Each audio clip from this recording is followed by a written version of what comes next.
C'est bien, on est carrément dans la période de la canicule, hein. On est en début de vacances scolaires, c'est bientôt les grandes vacances et les plages vont être prises d'assaut par les élèves et particulièrement les populations.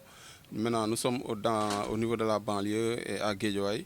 Et l'année dernière, on a eu à noter des cas vraiment de noyades très importants qui ont été jusqu'à plus de des dizaines de noyades, de morts par noyade. Et on a remarqué que aussi la réaction des autorités a été un peu tardive. Il a fallu que les noyades atteignent la dizaine pour que le préfet de la ville de Guédiawaye, avec différentes organisations, puisse se mobiliser pour faire des activités de sensibilisation allant dans le cadre d'enrayer cette situation-là. Ce que nous ne voulons pas cette année-ci, c'est pourquoi nous voulons être dans le registre préventif. Donc nous invitons, c'est plus une invitation que nous lançons à ces autorités-là, que ce soit le préfet, le maire de la ville de Guédiawaye et les différentes communes qui ont un territoire qui débouche sur la plage. Et nous les invitons à prendre toutes les dispositions nécessaires pour que ce que nous avons vécu l'année dernière ne puisse pas se reproduire. Voilà, nous avons mis en place ce cadre-là. Il s'agit du Forum civil, section Guédiawaye, de l'ONG Jamra, de Samagor Samayité, de Dafadjot. Mais ce cadre reste ouvert à toutes les populations, toutes les autres organisations de la société civile, mais de la société en général, qui voudraient bien se joindre à nous pour qu'ensemble nous puissions mener des activités allant dans le cadre de la sensibilisation, mais plutôt de la prévention.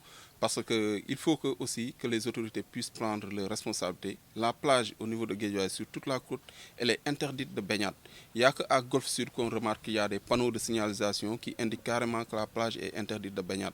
Donc nous invitons la commune de Wakhinane Nimzat, de Sam Notaire et de Ndiarim Limanmoulaye à faire de même. Mais plus encore, nous invitons le préfet à envoyer des patrouilles fréquemment sur cette plage-là, à envoyer la protection civile, pourquoi pas les sapeurs-pompiers. Et les mairies, nous les invitons à envoyer sur la plage des surveillants de plage et des maîtres nageurs si besoin est. Parce qu'il faut que l'autorité de l'État quand même se fasse sentir sur cette plage-là, sinon ça va encore, on va revivre les mêmes catastrophes que la dernière fois. Du côté des parents également, est-ce qu'il n'y a pas un appel Bien sûr, ils sont aussi responsables. Nous sommes en cette période caniculaire où les enfants vraiment fréquentent les plages des fois en catimini sans pour pouvoir avertir leurs parents. Des fois, on rencontre sur la plage des enfants qui n'ont même pas 10 ans, qui n'ont même pas 15 ans, qui sont là-bas. Est-ce que leurs parents sont au courant qu'ils sont dans la plage? Il faut qu'ils redoublent d'efforts, qu'ils redoublent de vigilance par rapport à la surveillance des enfants. Maintenant, si une famille peut aller à la plage, bien sûr, sauf se baigner, ils peuvent fréquenter la plage, faire des jeux de plage, se détendre. Mais il faut que les grandes personnes puissent accompagner les enfants pour éviter des catastrophes, quoi. Au-delà de la lutte contre le noyade et tout ce qui va, vous comptez aussi lutter contre ce qu'on appelle les déchets plastiques? Oui, parce que nous ne comptons pas nous arrêter à lancer cette alerte-là. Nous allons nous investir tout au long de l'été. Fréquemment, nous allons descendre. Ce cadre va descendre sur la plage pour des activités de sensibilisation envers ceux qui fréquentent cette plage-là.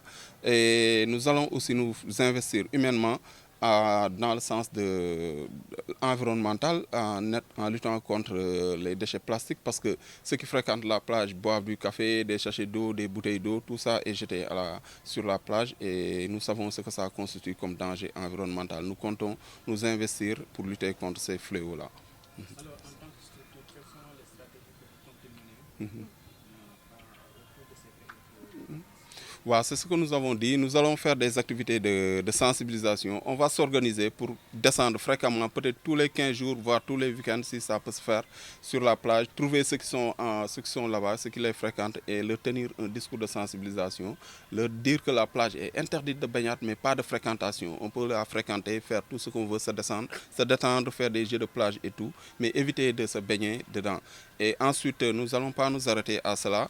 Nous allons nous organiser pour apporter notre concours à la lutte pour la préservation de l'environnement en luttant contre les déchets plastiques et autres.